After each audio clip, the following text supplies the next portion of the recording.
Hello बच्चों, आशा करता हूं आप सब लोग बहुत बढ़िया होंगे और मन लगा के पढ़ाई कर रहे होंगे। पादप वृद्धि एवं विकास के पार्ट 4 में बच्चों आप सब लोगों का बहुत बहुत स्वागत है। पिछले लेक्चर में आपको याद होगा बच्चों, हम लोग पादप वृद्धि की बात कर रहे थे। वृद्धि के लक्षण हमने पादपों में देखे थे, वृद्धि के प्रकार आखिरी में हमने देखे थे। हमने एरिथमेटिक और एक्सपोनेंशियल प्रकार की वृद्धि देखी थी। ठीक है, तो अब हम किसकी बात करेंगे?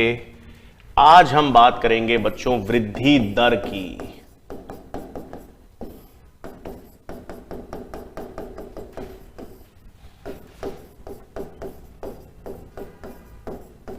ठीक है भाई, हम किसकी बात करेंगे? वृद्धि दर की बात करेंगे बच्चों।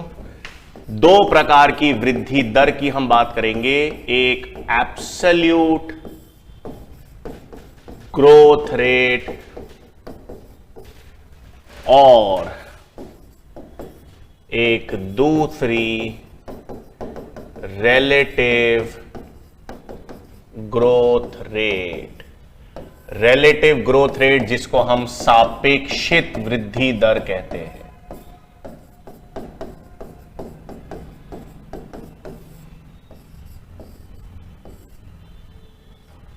ठीक है बच्चों, तो दो प्रकार की वृद्धि दर होगी भाई। दो प्रकार की वृद्धि दर हम पढ़ेंगे, एक एब्सोल्यूट ग्रोथ रेट और एक रिलेटिव या सापेक्षित ग्रोथ रेट। कैसे?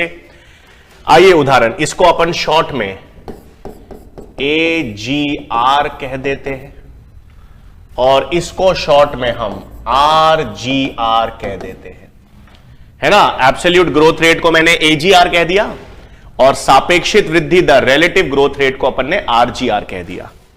कैसे? आओ दो उदाहरण देखते हैं। ठीक है, मैंने यहां पर क्या बना दिया, पहला केस, एक इसमें ये हमारे पास एक पत्ती है,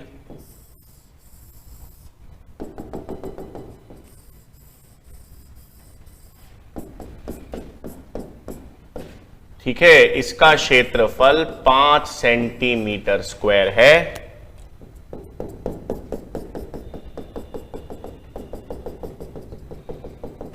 और ये फिर पत्ती में वृद्धि कितनी हो गई? 10 सेंटीमीटर स्क्वायर।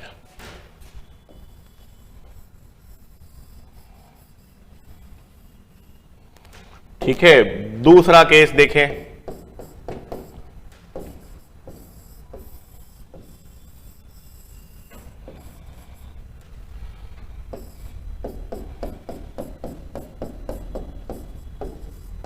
पचास सेंटीमीटर स्क्वायर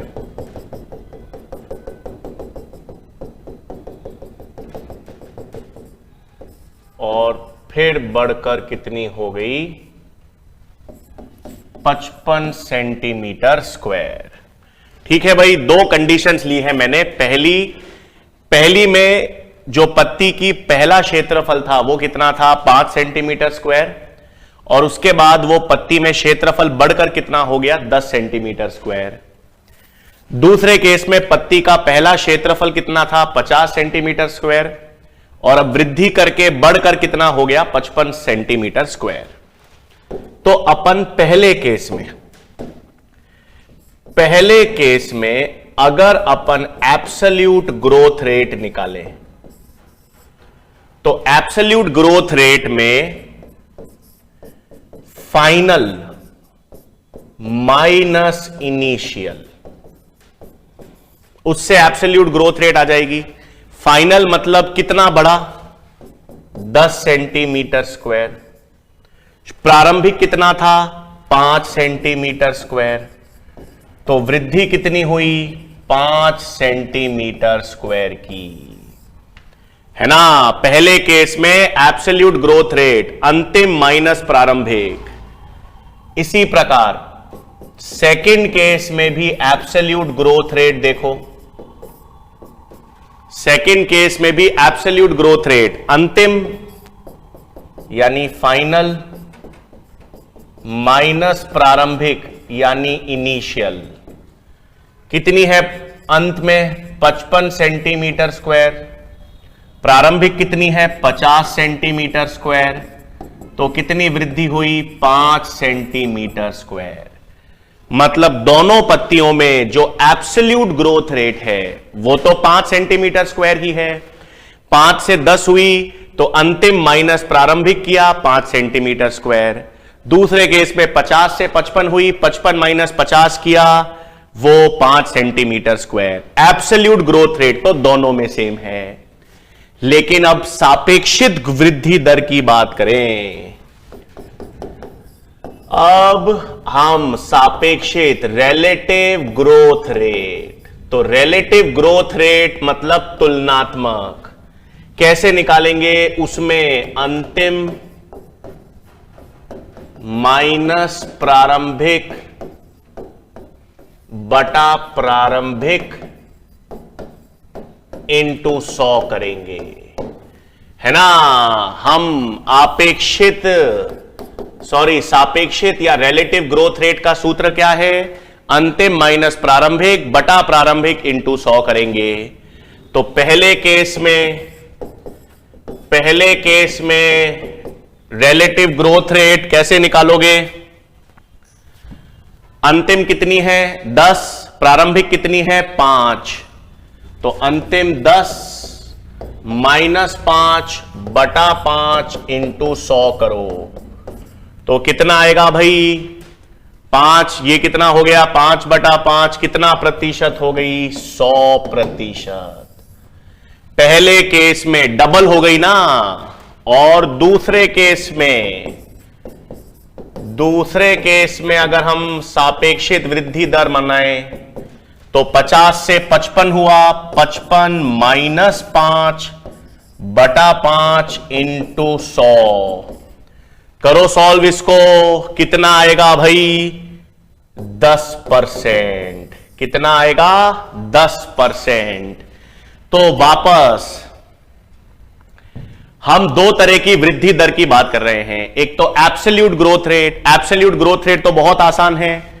शुरुआत में कितना था, शुरुआत में क्षेत्रफल कितना था और अंत में कितना हुआ, तो अंत में से अपने शुरुआत वाले मान को घटा दिया, वो आपके पास एब्सोल्यूट ग्रोथ रेट आ गई। तो पहले केस में और दूसरे केस में, दोनों केसेस में एब्सोल्यूट ग्रोथ रेट तो सेम ही है। 5 से 10 सेंटीमीटर मतलब 5 सेंटीमीटर की वृद्धि हुई।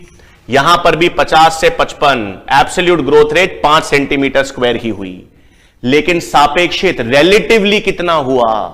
तो यहां 5 से 10 डबल हो गया ना। x से 2h 5 से 10 डबल हो गया तो कितना? 100% रिलेटिव ग्रोथ रेट हुई।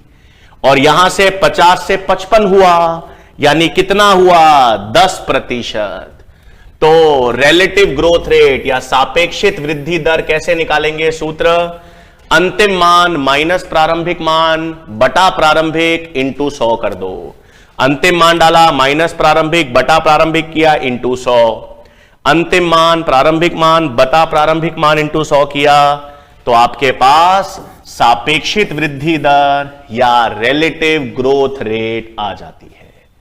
ठीक है भाई, तो ये आपके पास एब्सोल्यूट ग्रोथ रेट निकालने का तरीका और सापेक्षित वृद्धि दर या रिलेटिव ग्रोथ रेट निकालने का तरीका बता दिया है। फिर नेक्स्ट चीज क्या है बच्चों? हां, पादप विकास। हम वृद्धि की तो बात कर रहे थे, अब हम किसकी बात करेंगे? पादप विकास की, यानी पादप डेवलपमेंट की, है ना। तो अब एनसीईआरटी में दे रखा है कि जब हम विकास या डेवलपमेंट की बात करें, ठीक है, विकास या किसकी बात करते हैं बच्चों? पादप में विकास या डेवलपमेंट की। तो विकास या डेवलपमेंट में हमारे पास वृद्धि प्लस विभेदन आता है। ठीक है, वृद्धि का मतलब तो है ग्रोथ और विभेदन का मतलब है डिफरेंशिएशन। एक चीज ध्यान रखेंगे बच्चों, इस चैप्टर में 3 शब्द भी हैं। हां, विभेदन, विविभेदन और पुनः विभेदन। इस चैप्टर में 3 शब्द भी आते हैं। विभेदन यानी डिफरेंशिएशन, विविभेदन यानी डी डिफरेंशिएशन और पुनः विभेदन रीडिफरेंशिएशन। ये तीनों शब्द इस चैप्टर में दे रखे हैं बच्चों, लेकिन इन तीनों शब्दों का मतलब और संबंध हम प्लांट एनाटॉमी में पढ़ेंगे। जो एनाटॉमी आंतरिकी वाला चैप्टर है पादपों में, जब हम प्राथमिक वृद्धि द्वितीयक वृद्धि पढ़ेंगे पादपों में, विभज्योतक मेरिस्टेम्स के बारे में पढ़ेंगे, वहां पर विस्तार में बताऊंगा बच्चों में कि ये विभेदन, विविभेदन, पुनः विभेदन का क्या मतलब है।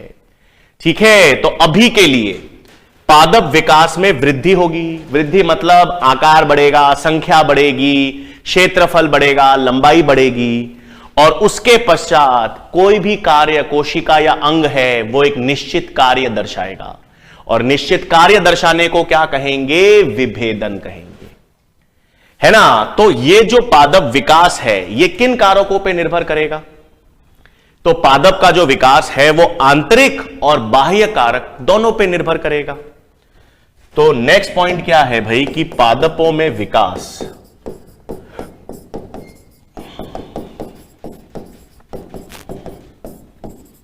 आंतरिक एवं बाह्य कारकों पर निर्भर करेगा।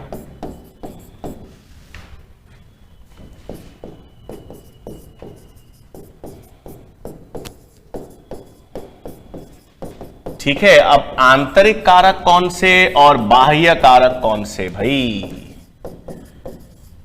आंतरिक कारक तो दो हो सकते हैं। हां, एक तो आनुवांशिक कारक हो सकते हैं भाई, और एक आपके पास वृद्धि नियामक, जो हार्मोन्स हमने पढ़े।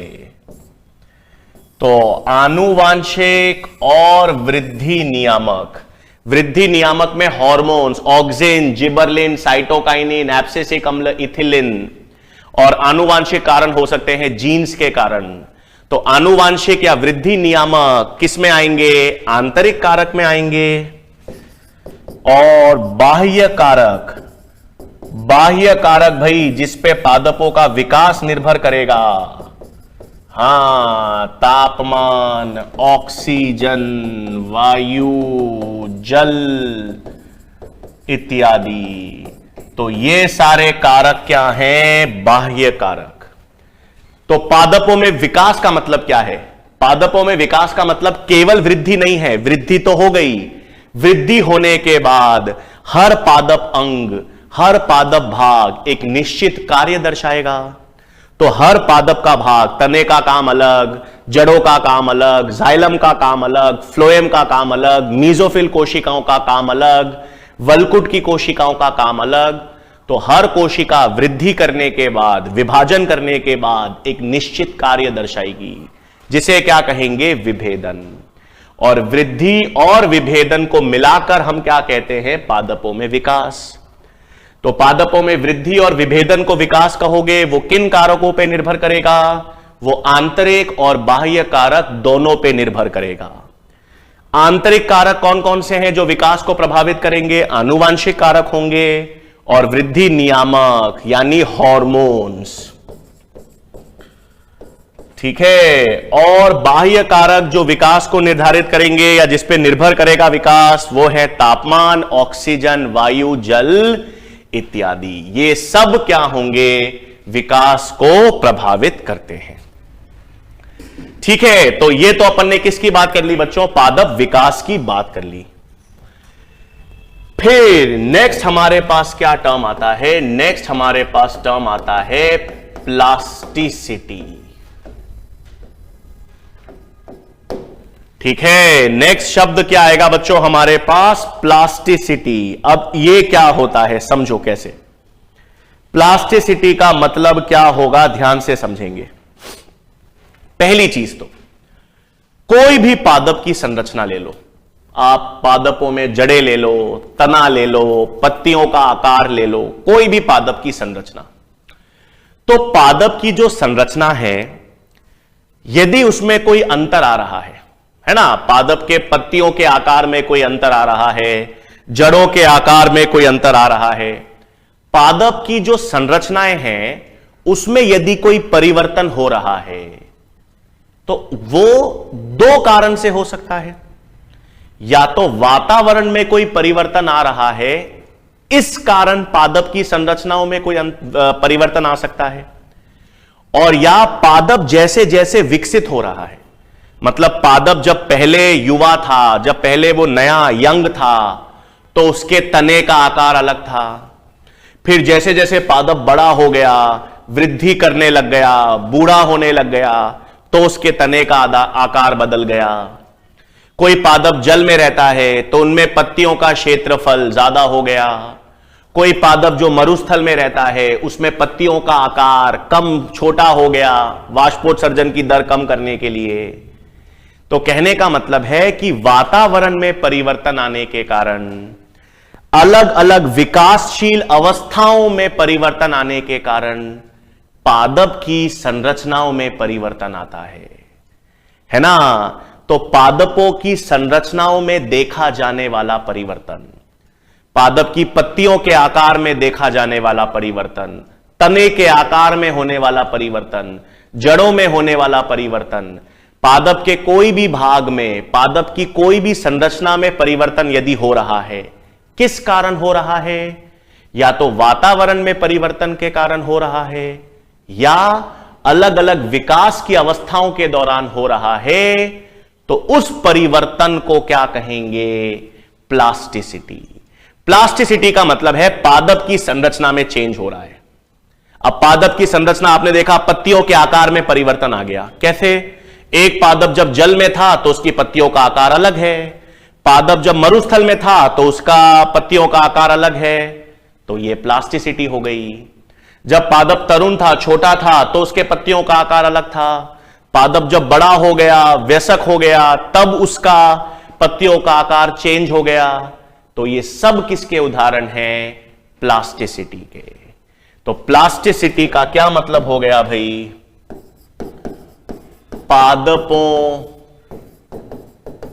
की संरचना में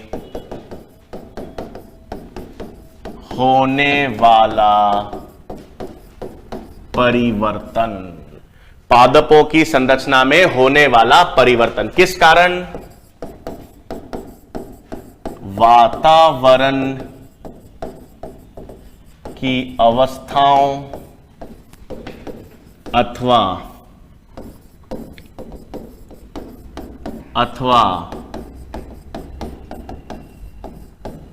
पादपों की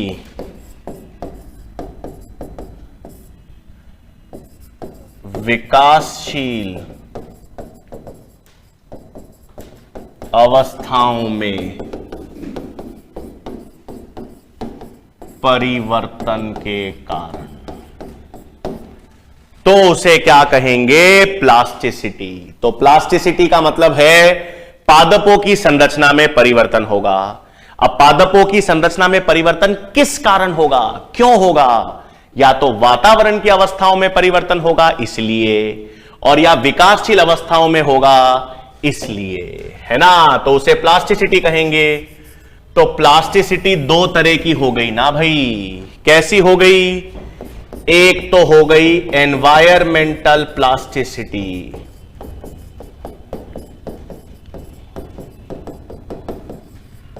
एनवायरमेंटल प्लास्टिसिटी का मतलब किस कारण?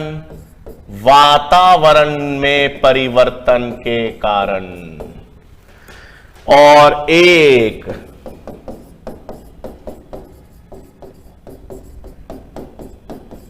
डेवलपमेंटल प्लास्टिसिटी हो गई। किसमें? विकासशील अवस्थाओं के कारण या विकास के कारण, है ना। तो इसमें उदाहरण क्या है? बटर कप एक पादप होता है भाई। बटर कप में हेटेरोफिली, हेटेरोफिली मतलब पत्तियों के आकार में, पत्तियों के आकार में परिवर्तन, इसे क्या कहेंगे? हेटेरोफिली। और कॉटन, कोरिएंडर, कोरिएंडर यानी धनिया, और लार्क्सपर में हेटेरोफिली। ठीक है, क्या हुआ भाई, वापस उदाहरण देखेंगे। तो अपन ने किसकी बात की है बच्चों, प्लास्टिसिटी की। मैंने आपसे कहा दो प्रकार की प्लास्टिसिटी है भाई। दो प्रकार की प्लास्टिसिटी कैसे है, या तो वातावरण में परिवर्तन के कारण पादप की संरचना में परिवर्तन आएगा तो उसे एनवायरमेंटल प्लास्टिसिटी कहेंगे। अलग विकास की अवस्थाओं के दौरान के कारण अगर पादप की संरचना में परिवर्तन आएगा तो उसे डेवलपमेंटल प्लास्टिसिटी कहेंगे। तो वातावरण के कारण परिवर्तन किस में देखा जाएगा, बटर कप में। कैसे, बटर कप में पत्तियों का आकार चेंज हो जाएगा। जल में पत्तियों का आकार अलग होगा, स्थल में पत्तियों का आकार अलग होगा। तो जल और स्थल, वातावरण में परिवर्तन आ गया, इसके कारण पत्तियों के आकार में परिवर्तन आ गया। बटर कप किसका उदाहरण, एनवायरमेंटल प्लास्टिसिटी। फिर तरुण अवस्था में और वृद्धावस्था में, युवा अवस्था में पत्तियों का आकार अलग होगा, बड़े हो जाने पर, पादप बड़ा हो जाने पर उसके पत्तियों का आकार अलग हो जाएगा। ये आकार में परिवर्तन कपास, कोरिएंडर, धनिया और लार्क्सपर पादपों में होगा और इसे क्या कहेंगे, डेवलपमेंटल प्लास्टिसिटी। इसे क्या कहेंगे बच्चों, डेवलपमेंटल प्लास्टिसिटी। तो दोनों केसेस में, ये दोनों उदाहरण एनसीईआरटी में दे रखे हैं, दोनों उदाहरण में पादपों की संरचना में परिवर्तन आ रहा है। और पादप की कौन सी संरचना में परिवर्तन आ रहा है, पत्तियों में। हेटेरोफिली, हेटेरो मतलब विषम और फिली मतलब पत्तियां, तो पत्तियों का विषम आकार हो रहा है। पत्तियों का विषम आकार वातावरण में विषमता के कारण एनवायरमेंटल प्लास्टिसिटी, पत्तियों में विषमता आना विकास में विषमताओं के कारण डेवलपमेंटल प्लास्टिसिटी। ठीक है भाई, तो ये हमने क्या कह दिया, प्लास्टिसिटी, पादपों की संरचना में जो परिवर्तन हुआ है। फिर प्लास्टिसिटी हो गया बच्चों। हां, अब बहुत इंटरेस्टिंग टॉपिक है, हम पढ़ेंगे, जिसे हम कहते हैं फोटोपीरियोडिज्म।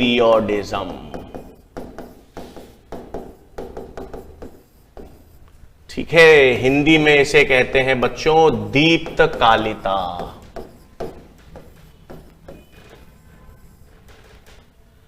ठीक है, अब फोटोपीरियोडिज्म, बिल्कुल दिन और रात का समय होता है, बिल्कुल 12 घंटे दिन 12 घंटे रात, ये जो 24 घंटे में दिन और रात का समय होता है उसे तो अपन फोटो पीरियड कहते हैं। और पादप उसके अनुरूप, इस फोटो पीरियड दीप्त काल के अनुरूप किस तरह से पुष्पन दर्शाते हैं, किस तरह से प्रतिक्रिया दर्शाते हैं, उसे हम क्या कहेंगे, फोटो पीरियोडिज्म। तो आपके पास दिन व रात्रि का सापेक्षित काल, उसे तो हम कहते हैं फोटो पीरियड। और इस फोटो पीरियड का पादप पुष्पन पर प्रभाव या रिस्पॉन्स क्या कहलाएगा भाई, फोटो पीरियोडिज्म।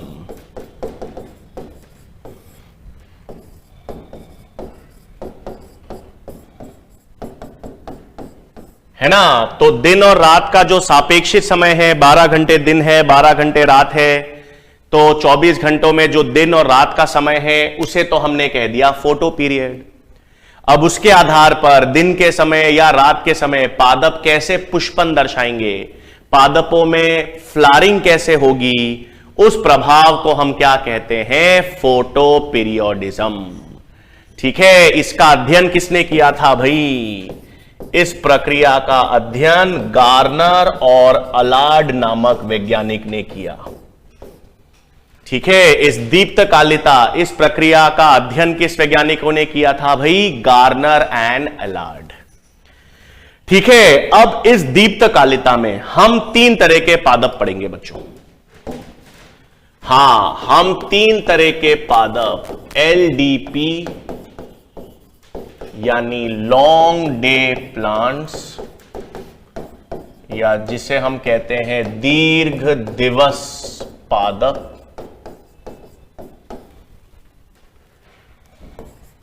दूसरे एसडीपी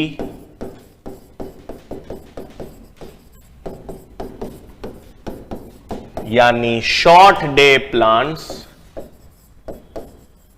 यानी लघु दिवस पादप, और तीसरे डीएनपी डे न्यूट्रल प्लांट्स, यानी दिवस उदासीन पादप।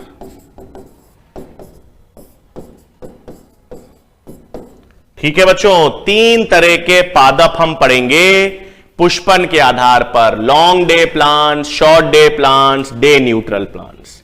ठीक है, एक एक करके आराम से समझेंगे, ध्यान से। पहले मैं कुछ चीजें समझा रहा हूं बच्चों, फिर हम लिखेंगे। सबसे पहले हम बात करेंगे लॉन्ग डे प्लांट्स की। किसकी बात करेंगे हम? लॉन्ग डे प्लांट्स, दीर्घ दिवस।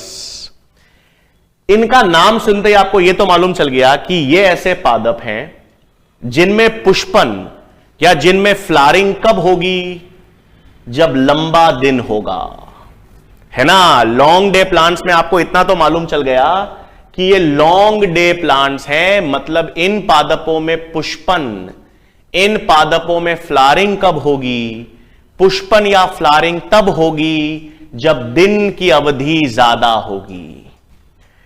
अब ऐसा कब होता है भाई? हम तो सर 12 घंटे दिन 12 घंटे रात की अवधि पढ़ते हैं। अरे हां, तो गर्मियों के समय दिन लंबे होते हैं। अभी ठंड आ रही है, ठंड पड़ जाती है तो दिन छोटे होने लग जाते हैं। तो ठंड के समय नवंबर दिसंबर, ठंड के समय नवंबर या दिसंबर जैन फेब, ठंड के समय दिन छोटे होते हैं और रातें बड़ी होती हैं। और वसंत और ग्रीष्म यानी स्प्रिंग और समर के टाइम में दिन बड़े होते हैं और रात छोटी होती है। तो समर के दौरान, गर्मियों के दौरान किन पादपों में पुष्पन देखा जाएगा? एलडीपी, क्योंकि उस समय दिन थोड़े लंबे होते हैं, रात छोटी हो जाती है। इसका मतलब ऐसे पादप जिनमें पुष्पन दिन की अवधि ज्यादा होने पर होगा। ठीक है भाई, 12 घंटे अपन क्रांतिक अवधि मान लेते हैं। 12 घंटे दिन रहता है, 12 घंटे रात रहती है, सामान्य अवस्था। तो 12 घंटे अपन ने क्रांतिक अवधि मान ली। ठीक है, क्रांतिक अवधि अगर क्वेश्चन में दे रखी अच्छी बात है, क्रांतिक अवधि अगर क्वेश्चन में नहीं दे रखी तो हम 12 घंटे मान लेते हैं। तो मान लो क्रांतिक अवधि है, तो क्रांतिक दिवस अवधि से अधिक का प्रकाश यदि मिलेगा तब पुष्पन कौन दर्शाएंगे? लॉन्ग डे प्लांट्स, है ना। मैंने 12 घंटे रात 12 घंटे दिन का समय, 12 घंटे का क्रांतिक अवधि मान ली। तो अगर क्रांतिक अवधि से ज्यादा का प्रकाश उपलब्ध हो, वो कब होगा? गर्मियों में। गर्मियों में ही तो दिन लंबे होंगे, दिन बड़े होंगे, 12 घंटे से थोड़ा ज्यादा होंगे, रात 12 घंटे से कम होगी।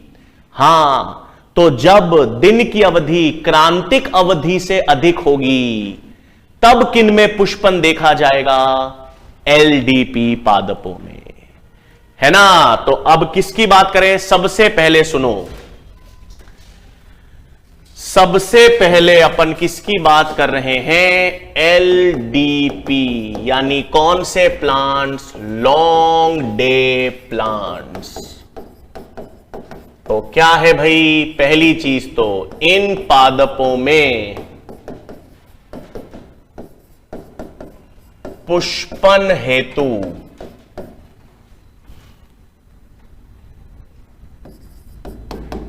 क्रांतिक अवधि से अधिक का प्रकाश आवश्यक होता है।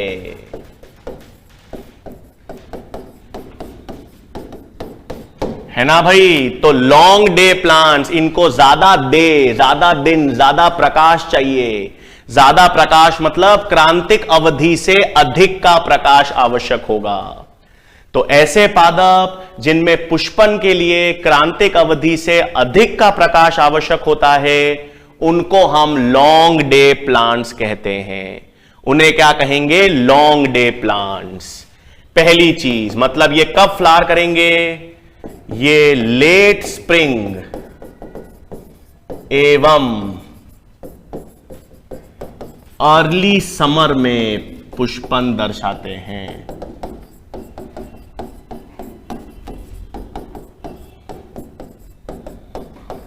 है ना? इनमें पादपों में पुष्पन कब होगा भाई? जब दिन ज्यादा होगा, प्रकाश ज्यादा होगा। प्रकाश ज्यादा किन अवस्थाओं में होगा भाई? प्रकाश ज्यादा किन अवस्थाओं में होगा? गर्मियों के दौरान, जब आपके पास दिन या प्रकाश ज्यादा होगा।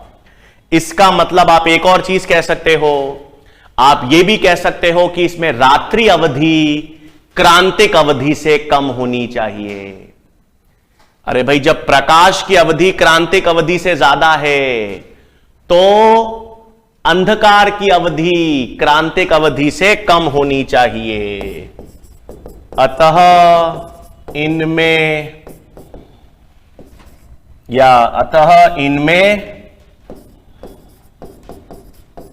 पुष्पन हेतु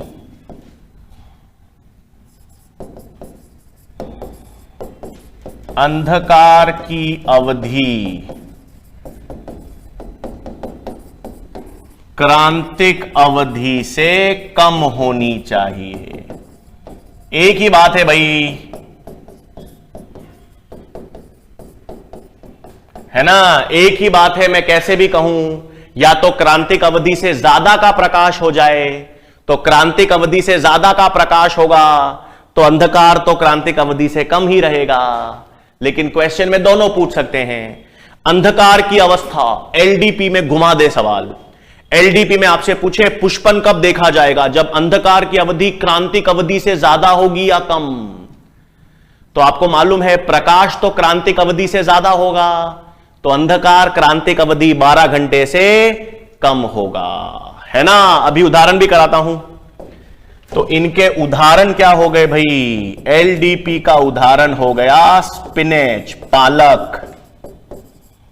पालक किसका उदाहरण हो गया भाई? आपके पास एलडीपी का उदाहरण है। पालक के साथ ओट, हां जौंक, वो भी किसका उदाहरण है? वो भी किसका उदाहरण हो गया भाई? एलडीपी का उदाहरण हो गया। तो ये किसके उदाहरण आपको याद रखने हैं भाई?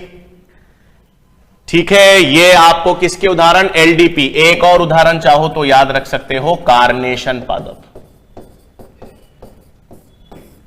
तो मुख्य रूप से पालक पे प्रश्न आएगा। पालक या स्पिनेच किसका उदाहरण है? एलडीपी।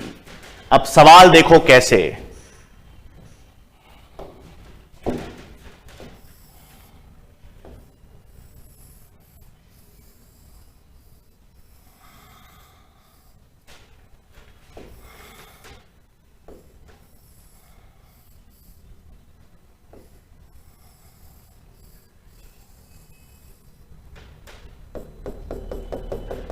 ठीक है भाई, यहां पर ये अपने क्रांतिक अवधि दे दी। ठीक है, यहां पर मैंने क्या कर दिया?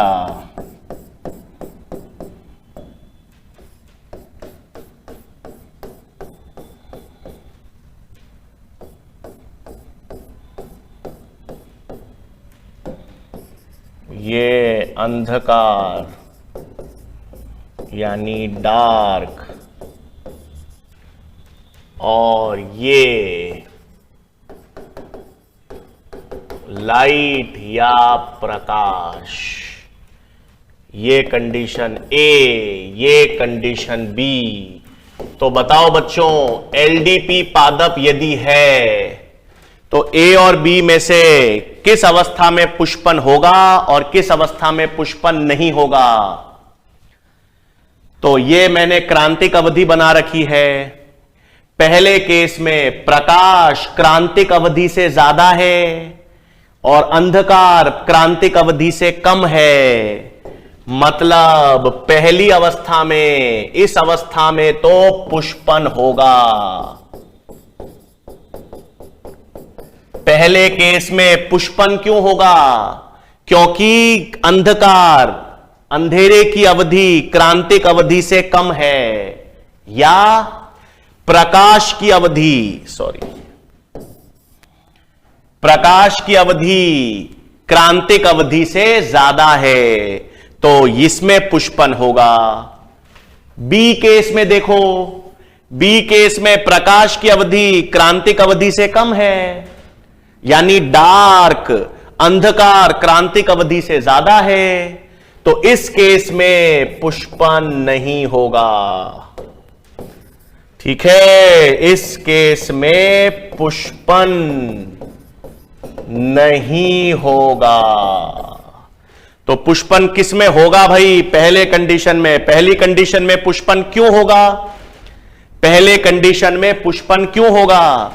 क्योंकि प्रकाश की अवधि क्रांतिक अवधि से ज्यादा है, अंधकार क्रांतिक अवधि से कम है, तो पुष्पन होगा एलडीपी में।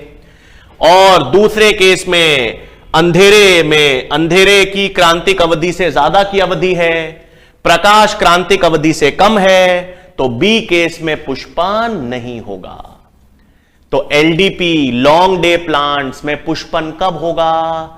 जब प्रकाश क्रांतिक अवधि से ज्यादा या अंधकार क्रांतिक अवधि से कम हो।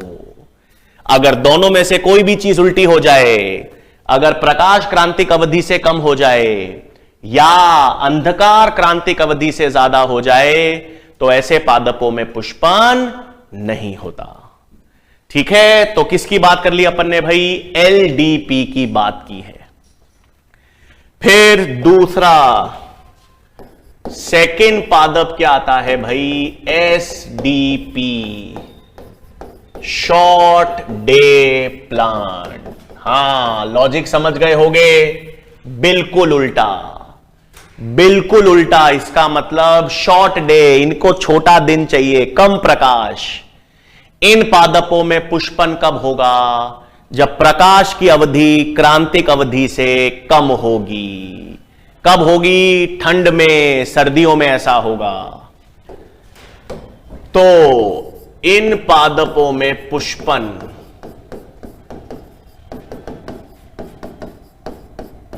ठीक है, इन पादपों में पुष्पन जो है, पुष्पन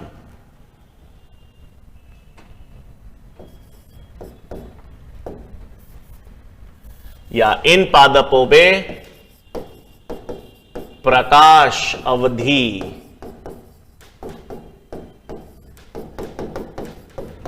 क्रांतिक अवधि से कम होने पर ही पुष्पन देखा जाएगा। है ना? बिल्कुल उल्टा है। तो इसमें क्या होगा? प्रकाश की अवधि क्रांतिक अवधि से कम होगी। तो प्रकाश की अवधि जब क्रांतिक अवधि से कम होगी तभी पुष्पन होगा, यानी विंटर में पुष्पन।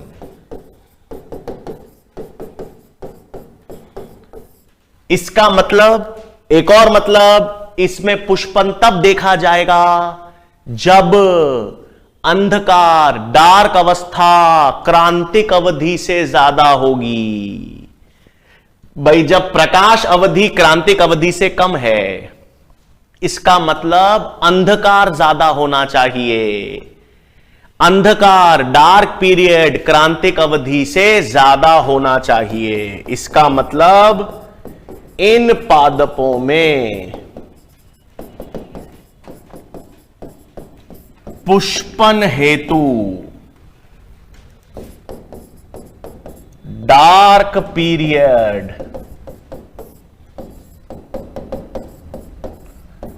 क्रांतिक अवधि से अधिक होना चाहिए।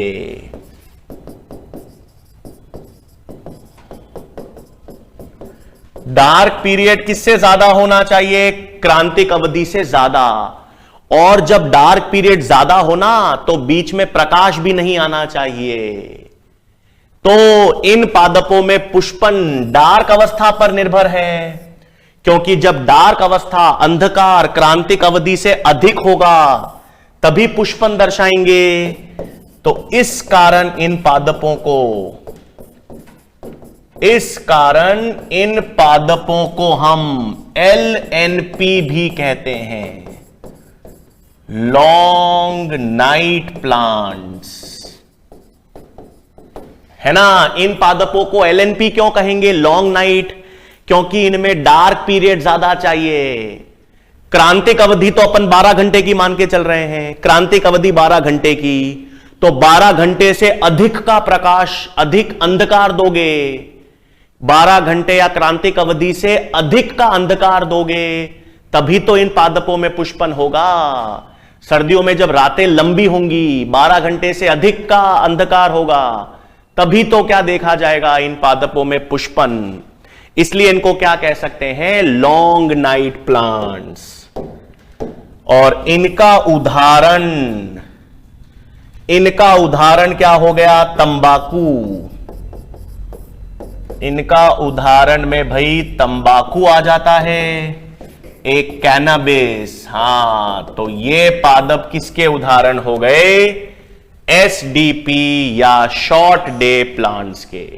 तो तंबाकू और कैनाबिस पादप किसका उदाहरण, शॉर्ट डे प्लांट्स। बिल्कुल उल्टा, इनमें प्रकाश की अवधि क्रांतिक अवधि से कम होनी चाहिए, लेकिन डार्क अवस्था क्रांतिक अवधि से ज्यादा होनी चाहिए। तो देखें सेम उदाहरण करके यहां पर भी ये ले लिया मैंने SDP शॉर्ट डे प्लांट। आओ क्या बनाते हैं, सेम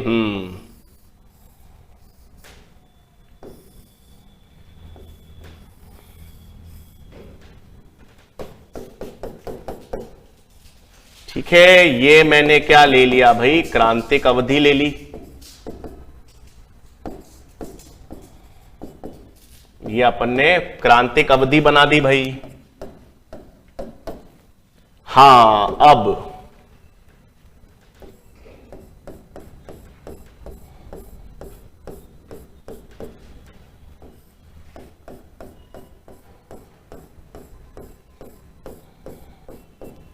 सेम ये मेरे पास डार्क पीरियड है या अंधकार वाली अवस्था है, और ये मेरे पास प्रकाश है, लाइट, A और B। अब हम SDP की बात कर रहे हैं, पहले LDP की कर रहे थे। तो पहले केस में पुष्पन होगा क्या, प्रकाश तो क्रांतिक अवधि से ज्यादा है, डार्क क्रांतिक अवधि से कम है, डार्क क्रांतिक अवधि से कम है, तो इस केस में पुष्पन नहीं होगा। इस केस में पुष्पन नहीं होगा भाई। कहां होगा, क्रांतिक अवधि से ज्यादा डार्क चाहिए, B केस में पुष्पन होगा, B केस में पुष्पन होगा, क्योंकि इसमें डार्क अवस्था, अंधकार की अवस्था क्रांतिक अवधि से ज्यादा है।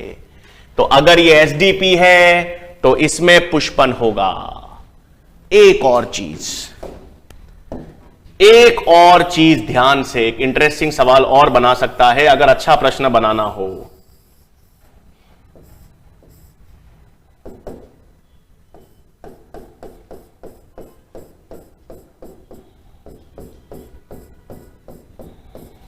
तो ये तो डार्क पीरियड है डार्क पीरियड, बिल्कुल डार्क पीरियड है। डार्क पीरियड क्रांतिक अवधि से अधिक भी है, डार्क पीरियड क्रांतिक अवधि से ज्यादा भी है, यह भी सब सही है, लेकिन बीच में प्रकाश आ रहा है, बीच में आपने टॉर्च डाल दी है ना, रात में आप गए और आपने प्रकाश टॉर्च डाल दी पादप को, तो डार्क पीरियड के बीच में आपने लाइट डाल दी, तो भले ही डार्क पीरियड क्रांतिक अवधि से ज्यादा है, लेकिन बीच में प्रकाश डाल दिया तो भी पुष्पन नहीं होगा, है ना। तो इसमें क्या याद रखना है कि क्रांतिक डार्क पीरियड जो है, अंधकार की जो अवस्था है, डार्क पीरियड ज्यादा होना चाहिए, डार्क पीरियड क्रांतिक अवधि से ज्यादा होना चाहिए पुष्पन के लिए एसडीपी में। लेकिन अगर वो डार्क पीरियड क्रांतिक अवधि से ज्यादा है, परंतु फिर भी बीच में आपने घोचे कर दिए, बीच में आपने प्रकाश डाल दिया, तो अब वो पादप पुष्पन नहीं करेगा। मतलब डार्क पीरियड चाहिए और उसमें कोई बीच में घोचा नहीं चाहिए, बीच में प्रकाश नहीं आना चाहिए। डार्क पीरियड क्रांतिक अवधि से अधिक होना चाहिए और बीच में कोई प्रकाश नहीं आना चाहिए। बी केस, तभी एसडीपी क्या दिखाएंगे? पुष्पन। तभी एसडीपी में क्या देखा जाएगा भाई? पुष्पन देखा जाएगा। ठीक है, कितने मिनट हुए?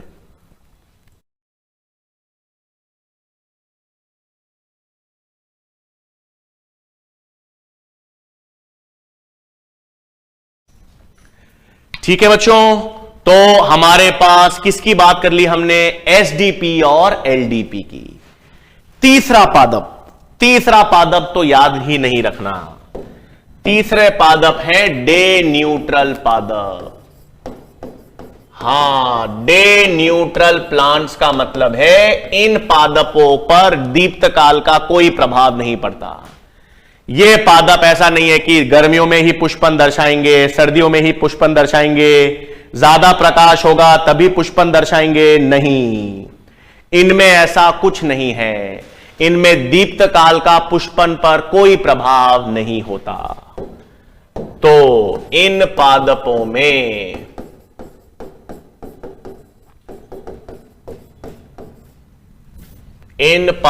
में फोटो पीरियड का पुष्पन पर कोई प्रभाव नहीं होता है। तो इन पादपों में फोटो पीरियड का पुष्पन पर कोई प्रभाव नहीं होगा। इसका सबसे कॉमन उदाहरण है गुलाब, कुकुम्बर यानी खीरा और टमाटर। ये सब क्या है? डे न्यूट्रल पादप। ठीक है, तो ये एलडीपी एसडीपी बहुत इंपॉर्टेंट है भाई, समझ आ जानी चाहिए। क्लियर है? मैंने उदाहरण देके बताया है एलडीपी और एसडीपी। एलडीपी लॉन्ग डे सोचना। सबसे पहले क्या देखोगे? लॉन्ग डे, दिन लंबा। दिन मतलब प्रकाश अधिक। किससे प्रकाश अधिक? 12 घंटे से अधिक। 12 घंटे को हमने क्या नाम दिया? क्रांतिक अवधि। तो प्रकाश 12 घंटे से अधिक होगा, प्रकाश क्रांतिक अवधि से अधिक होगा, तब पुष्पन होगा। तो प्रकाश क्रांतिक अवधि से अधिक होगा तो डार्क अवस्था, अंधकार क्रांतिक अवस्था से या क्रांतिक अवधि से कम होगा। यह पुष्पन की अवस्था लॉन्ग डे प्लांट्स में। शॉर्ट डे प्लांट्स में बिल्कुल उल्टा कर देना। शॉर्ट डे प्लांट्स में प्रकाश कम चाहिए, क्रांतिक अवधि से कम चाहिए, तो क्या ज्यादा चाहिए? Dark period. किससे ज्यादा चाहिए? क्रांतिक अवधि 12 घंटे से ज्यादा चाहिए। और उसके बीच में भी अगर आपने प्रकाश डाल दिया तो वो पुष्पन नहीं करेगा। ठीक है भाई, तो ये अपन ने किसकी बात कर ली? दीप्तकाल की बात कर ली। अब पादपों में, अब जैसे हम पादपों को कैसे मालूम चलता है कि प्रकाश है या अंधेरा है ना? हमने ये पढ़ तो लिया कि पादपों में क्रांतिक अवधि से ज्यादा का प्रकाश मिलेगा तो एलडीपी में पुष्पन होगा। अगर अंधकार की अवधि क्रांतिक अवधि से ज्यादा होगी तो एसडीपी में पुष्पन होगा। लेकिन पादप कैसे पहचानेगा कि प्रकाश है या नहीं है?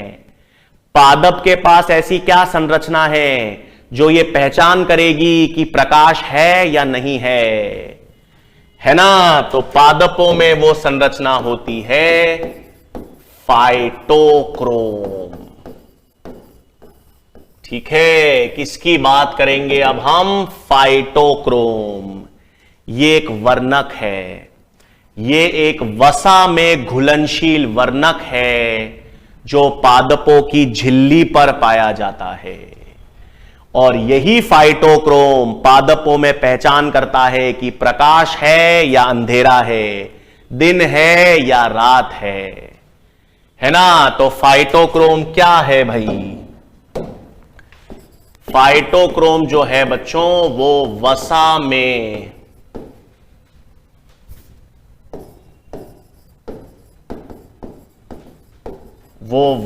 में घुलनशील वर्णक है।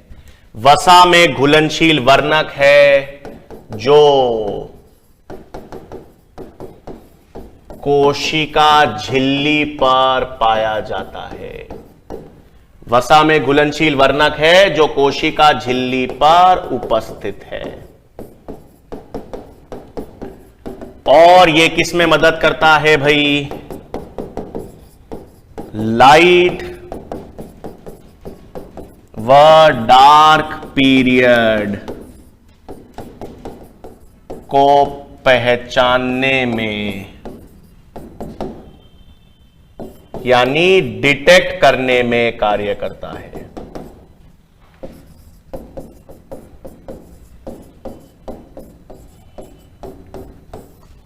ठीक है, तो फाइटोक्रोम क्या हो गया भाई? हर पादप कोशिका की झिल्ली पर वसा में घुलनशील वर्णक है, और इसी के द्वारा पादप क्या पता कर पाते हैं कि दिन का समय है, प्रकाश है या अंधकार है। अब ये फाइटोक्रोम के दो रूप होते हैं बच्चों।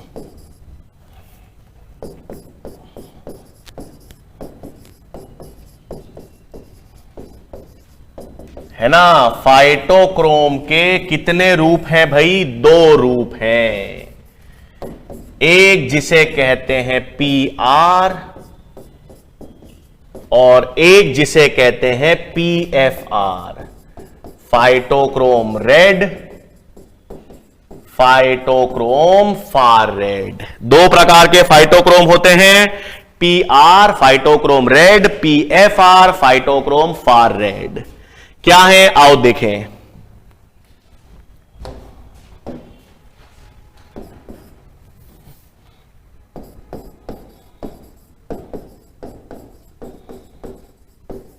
फाइटोक्रोम रेड,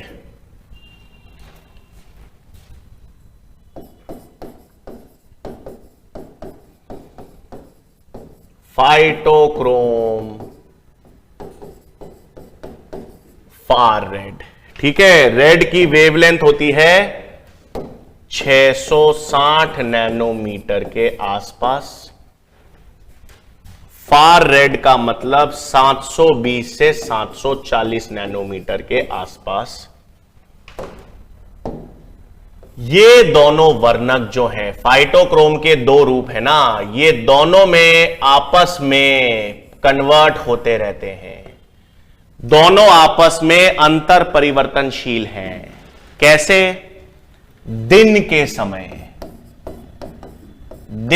समय जब रेड लाइट होती है तो दिन के समय phytochrome red phytochrome far red में परिवर्तित होता है, और रात्रि के समय,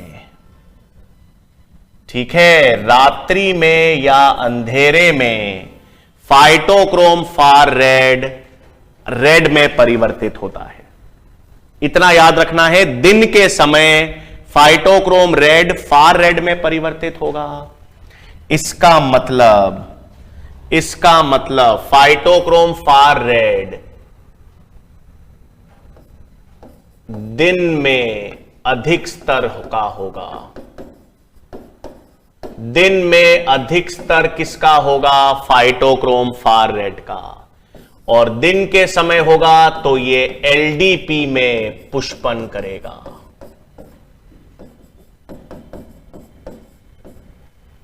है ना? तो दिन में अधिक स्तर किसका हुआ भाई? दिन में अधिक स्तर किसका हो गया? फाइटोक्रोम फार रेड का। क्यों हो गया? क्योंकि दिन के समय दिन के समय पीएफआर परिवर्तित हो गया और ये क्या करेगा, दिन के समय इसका स्तर अधिक होगा तो ये एलडीपी दिन के समय, प्रकाश के समय किसमें पुष्पीकरण प्रेरित करेगा, एलडीपी में करेगा। रात में, रात के समय किसका स्तर बढ़ेगा, रात्रि में अधिक स्तर, रात्रि में अधिक स्तर किसका होगा, फाइटोक्रोम रेड का, है ना। और इसीलिए एसडीपी में पुष्पन कौन प्रेरित करेगा, फाइटोक्रोम रेड। तो सक्रिय रूप कौन सा हुआ, दिन के समय सक्रिय रूप कौन सा फाइटोक्रोम होता है, फाइटोक्रोम फार रेड। एक और चीज याद रखना, दिन के समय तेजी से फाइटोक्रोम फार रेड बनेगा, लेकिन रात्रि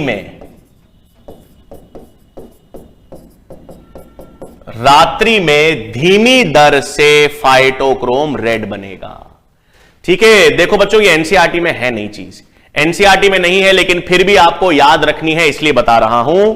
फाइटोक्रोम के दो रूप हैं, आप कैसे याद रखोगे, फाइटोक्रोम रेड और फार रेड। दिन के समय तेजी से फाइटोक्रोम फार रेड बनेगा, दिन के समय इसका स्तर अधिक होगा और यह एलडीपी में पुष्पन को प्रेरित करेगा, सक्रिय रूप है। फिर रात के समय धीमी दर से फाइटोक्रोम रेड बनेगा और इसका स्तर रात में ज्यादा होगा और यह एसडीपी में पुष्पन को प्रेरित करेगा। बस इससे अधिक आपको फाइटोक्रोम के बारे में जानने की जरूरत नहीं है, लेकिन यह फाइटोक्रोम जरूरी है क्योंकि यही बताएगा दिन है या रात है पादपों को। ठीक है, चलो अब बच्चों देखो, जो पुष्प होता है, फ्लावर है ना, जो फ्लावर या पुष्प है बच्चों, ये फ्लावर या पुष्प जो है वो एक रूपांतरित प्ररोह है, रूपांतरित प्ररोह है, या जिसे हम कहते हैं मॉडिफाइड शूट है। ठीक है, तो रूपांतरित प्ररोह को या मॉडिफाइड शूट को ही पुष्प कहते हैं। इसका मतलब अगर एक तना है, ये रहा, तो ये जो तना है, स्टेम है, उसका शीर्ष भाग प्ररोह है, उसका ये जो शीर्ष भाग है यही रूपांतरित होकर पुष्प बनाएगा। तने का जो शीर्ष भाग है प्ररोह, वही रूपांतरित होकर पुष्प बनाएगा। इसका मतलब जो प्रकाश का उद्दीपन है, प्रकाश का उद्दीपन इस प्ररोह पे पड़ेगा और वो पुष्प बना देगा। लॉजिकली यही तो लग रहा है कि भाई सर, तने का रूपांतरित प्ररोह जो है, मॉडिफाइड शूट, प्ररोह का रूपांतरित रूप ही पुष्प है, प्ररोह ही रूपांतरित होकर पुष्प बनाता है, तो प्रकाश का उद्दीपन इस पर पड़ेगा और यह प्रकाश बना देगा। लेकिन ऐसा नहीं है। ऐसा क्यों नहीं है, सुनो। ऐसा इसलिए नहीं है, इसका कारण, प्रकाश जब पड़ेगा ना बच्चों, हां, तो प्रकाश का उद्दीपन पत्तियों पर होता है। प्रकाश का जो उद्दीपन है, प्रकाश का जो उद्दीपन है, उसके प्रभाव में पत्तियां जो है ना, पत्तियां एक रसायन का निर्माण करती है जिसे फ्लोरिजन कहते हैं। जैसे ही प्रकाश का उद्दीपन, प्रकाश पत्तियों पर पड़ता है, तो पत्तियां क्या करती हैं, एक रासायनिक पदार्थ फ्लोरिजन का निर्माण करती हैं। ये फ्लोरिजन पत्तियों से होता हुआ रूपांतरित प्ररोह पर जाता है और तब जाकर किसका निर्माण होता है, पुष्प का। तब किसका निर्माण होता है, पुष्प का। तो ये एनसीईआरटी में पॉइंट है, इसलिए याद रखना है। पुष्प भले ही रूपांतरित प्ररोह हो, भले ही मॉडिफाइड शूट हो, लेकिन प्रकाश का उद्दीपन उस पर नहीं पड़ेगा। प्रकाश का उद्दीपन पत्तियों पर पड़ेगा। पत्तियों पर पड़ेगा तो पत्तियां प्रकाश के अनुरूप उद्दीपन के प्रभाव में फ्लोरिजन नाम का रासायनिक पदार्थ बनाएगी। वो फ्लोरिजन पत्तियों से होता हुआ प्ररोह पर जाएगा और फिर पुष्पन होगा, है ना। तो यही पॉइंट लिख लेते हैं। प्रकाश के उद्दीपन के प्रभाव में पत्तियां एक फ्लोरिजन नामक रसायन का निर्माण करती हैं।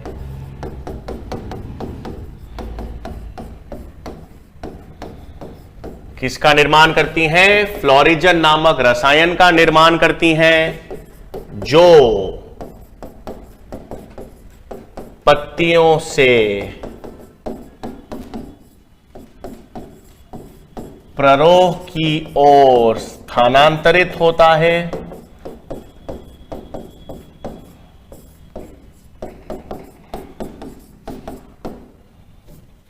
और प्ररोह को रूपांतरित कर पुष्प निर्मित करता है। ठीक है ना भाई। तो प्रकाश का उद्दीपन प्ररोह पर नहीं पड़ेगा, पत्तियों पर पड़ेगा। ठीक है बच्चों। अब फाइनली फिर अंत में आखिरी टॉपिक आ जाता है अपने पास, वसंतीकरण। कौन सा प्रक्रिया आ जाती है भाई? आखिरी टॉपिक है इस पाठ का, वसंतीकरण या वर्नलाइजेशन। आखिरी इसलिए कह रहा हूं क्योंकि विभेदन, विभेदन, पुनः विभेदन, ये 3 शब्द हैं, मैंने इस चैप्टर में नहीं बताए हैं। इस चैप्टर में विभेदन, पुनः विभेदन, विभेदन, ये हम प्लांट एनाटॉमी में समझेंगे। ठीक है। अब वसंतीकरण क्या है भाई? बहुत आसान है। वसंतीकरण का मतलब है यदि आपको पादपों में पुष्पन को प्रेरित करना है, पुष्पन को तेजी से लाना है, पुष्पन ज्यादा करना है, तो पादपों में पुष्पन को प्रेरित करने के लिए, पुष्पन ज्यादा करने के लिए, पुष्पन की दर बढ़ाने के लिए जब हम पादपों को शीत तापमान देते हैं, कम तापमान का उपचार देते हैं, तो उसे क्या कहते हैं? वसंतीकरण, है ना। तो वसंतीकरण का मतलब क्या हो गया भाई? पादपों में पुष्पन यानी फ्लावरिंग को प्रेरित करने हेतु, पादपों में पुष्पन या फ्लावरिंग को प्रेरित करने हेतु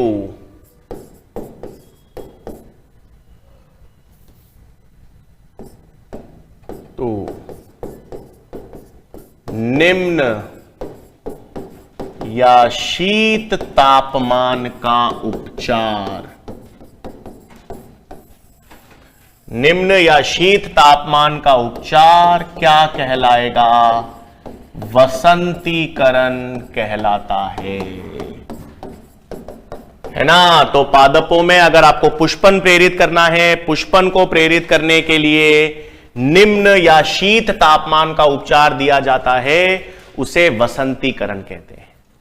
ठीक है। अब यह वसंतीकरण किन पादपों में किया जाता है? 1 वर्षीय और द्विवर्षीय पादपों में। वसंतीकरण की प्रक्रिया किसमें करी जाएगी बच्चों? 1 वर्षीय और द्विवर्षीय पादपों में की जाती है। तो वसंतीकरण की प्रक्रिया किसमें करेंगे बच्चों अपन?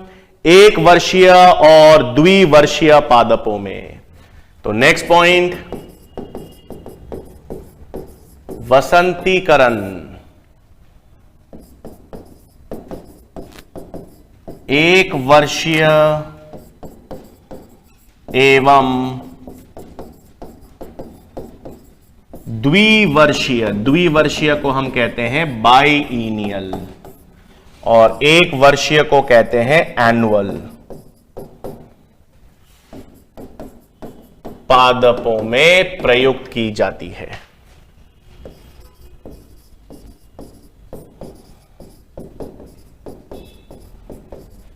ठीक है, तो एक वर्षीय पादप और द्विवर्षीय पादपों में, एक वर्षीय पादप मतलब जो एक वर्ष ही जीवित रहते हैं, द्विवर्षीय, एक वर्षीय पादप क्या होते हैं? वीट और राई। एक सेकेंड, एक वर्षीय में क्या आता है आपके पास बच्चों? गेहूं और राई।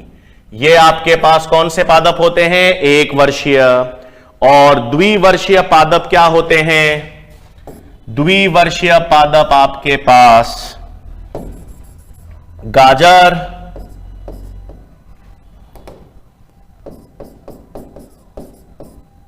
पत्ता गोभी यानी कैबेज और शुगर बीट। तो ये आपके पास द्विवर्षीय पादप हैं। तो एक वर्षीय पादप और द्विवर्षीय पादपों में हम किसकी प्रक्रिया प्रेरित करते हैं? वसंतीकरण की। बहुवर्षीय में नहीं करते। बहुवर्ष तो जीवन भर वृद्धि करते रहते हैं, उनमें नहीं। एक वर्ष का पादप है जो एक ही वर्ष पुष्प देगा और मर जाएगा। द्विवर्षीय पादप हैं जो पहले वर्ष वृद्धि करेंगे, दूसरे वर्ष में पुष्प और फल देंगे और फिर मर जाएंगे। उनमें हम क्या करते हैं? वसंतीकरण करते हैं। तो वसंतीकरण में क्या होता है बच्चों? दो वैरायटीज हैं। देखो, पादपों की दो वैरायटीज होती हैं। एक तो आपके पास स्प्रिंग वैरायटीज होती हैं, वसंत की वैरायटीज, और एक होती है विंटर वैरायटीज। स्प्रिंग वैरायटी को तो स्प्रिंग में ही ग्रो कराया जाता है, स्प्रिंग में ही ग्रो करवाया जाता है। और विंटर वैरायटी को ऑटम यानी पतझड़ में ग्रो करवाया जाता है।